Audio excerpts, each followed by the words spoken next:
Very good afternoon, dear students. So in this section, we'll discuss water activity and sorption algorithms, which are very important in drying in drying and dehydration of food materials. So we all know that the ultimate aim of drying is to reduce the water activity to a safe level, so that the microbial activity as well as chemical and biochemical reactions which can cause the spoilage of food are stopped or minimum. Okay, so to perform a particular dehydration or drying operation, we should understand the concepts of water activity and sorption isotherms. So we will see in this chapter water activity and sorption isotherms, and what are the various equations which are used to determine the water activity of different food materials, and what is sorption isotherms, and how sorption isotherms are helpful in drying and or in other operations. Okay, so we all know water activity is defined as the ratio of partial pressure of water vapor in food. So if you take any food material, it will have some moisture content. Based on upon its moisture content, it will have some partial pressure. That partial pressure divided by the vapor pressure of pure water at same temperature and pressure is called as water activity. So it is the vapor pressure of pure water at the same temperature and pressure. So it is the ratio of partial pressure of water vapor present in food material to the vapor pressure of pure water at the same temperature and pressure. So there is a thermodynamic basis also for water activity, which is defined and based on fugacity and activity coefficient, which we are not discussing in this lecture. We have discussed it in EPF, right? Engineering properties of food materials. So if you look at the relationship between water activity and rate of deteriorative reactions in food. So there is a relationship between the rate of deteriorative reactions and water activity in food. So if you look at the various deteriorative reactions in food, first one is your microbial spoilage, then enzyme activity present in the food materials, that may then non-enzymatic browning, lipid oxidation. So these are the various chemical reactions which are responsible for the deterioration of food materials. Okay, so if you look at this relationship between water activity and these food materials, so there is a graph given in Toledo page number 432. Okay, you can refer that graph, or I am showing here.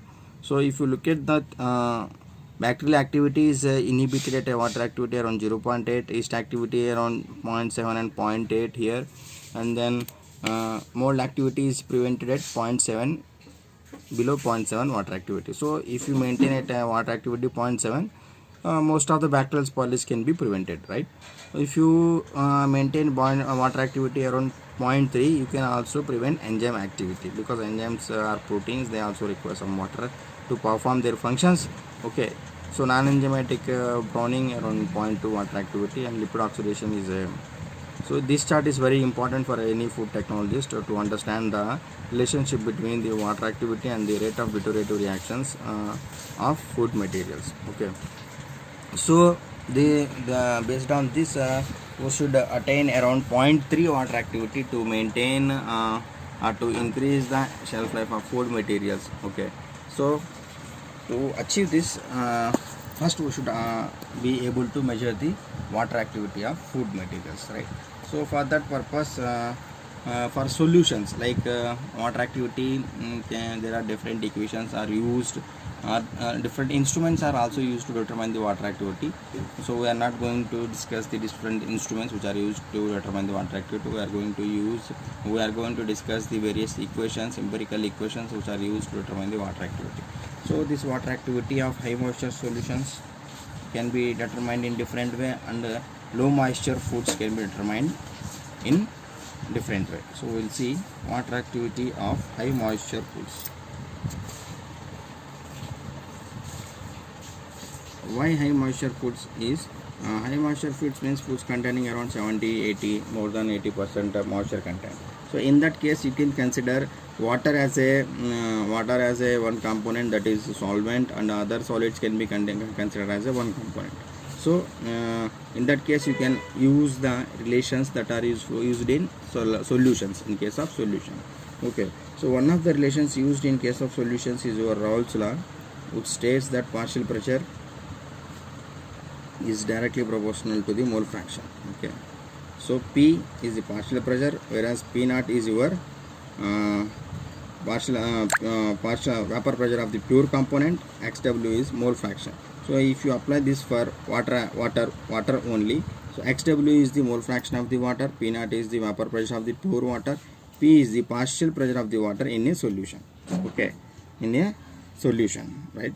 So for ideal solutions,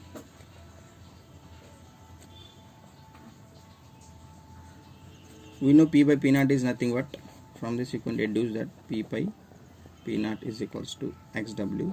This p by p naught is nothing but water activity. Water activity is equals to simply mole fraction of water. So this is for ideal solutions only. Okay, for non-ideal solutions, because Reynolds law applies for ideal solutions only. For non-ideal solutions, you have to introduce an activity coefficient, that is gamma is gamma. For ideal solutions, gamma is equals to 1. Okay, so you have to introduce a activity coefficient, that is gamma, into mole fraction of water. So another phenomena when you reduce the water activity is osmotic pressure. So there may be change in the osmotic pressure inside the cell, so that we are not going to discuss in this section. So we all know this mole fraction is nothing but number of moles of water, that is molecular weight of water mass of water divided by molecular weight of water divided by number of moles of water, that is mass of water divided by molecular weight of water, plus mass of solutes divided by molecular weight of solutes. Okay, molecular weight of solutes. So this is simple formula of mole fraction, you all know. So to determine, so this is one type of relation you can use for ideal solutions, where water activity simply is the mole fraction of that solution.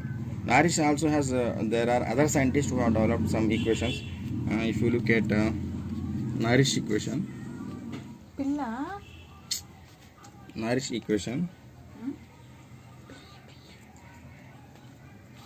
so it is used to calculate the water activity of high moisture foods. Equation is used to calculate Narish equation is used to determine the water activity of high moisture foods.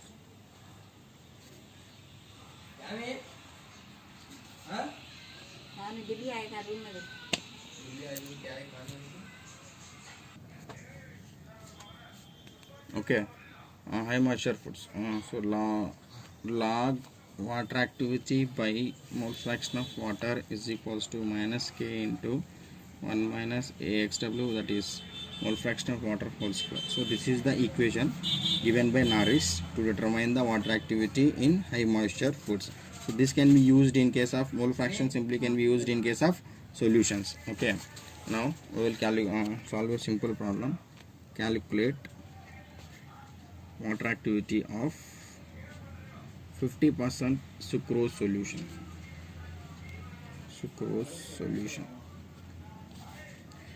So this K is nothing but your Norris constant. Sucrose solution, where K is equals to 2.7. For sucrose, K value is 2.7.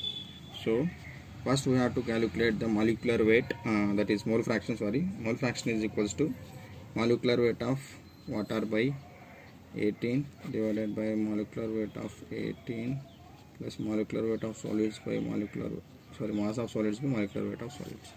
This is nothing but 50% sucrose solution means 50% solids, 50% water. So 50 by 18 divided by 50 by 18 plus 50 by molecular weight of sucrose is 342. Then you will get around 0.94 is the mole fraction. Okay, by using Narish equation, log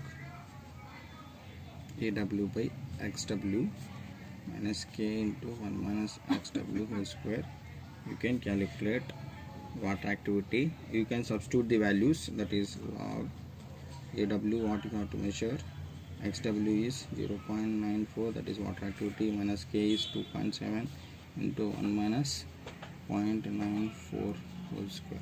So you will get around water activity of 0.918. So this is the water activity of 0.918.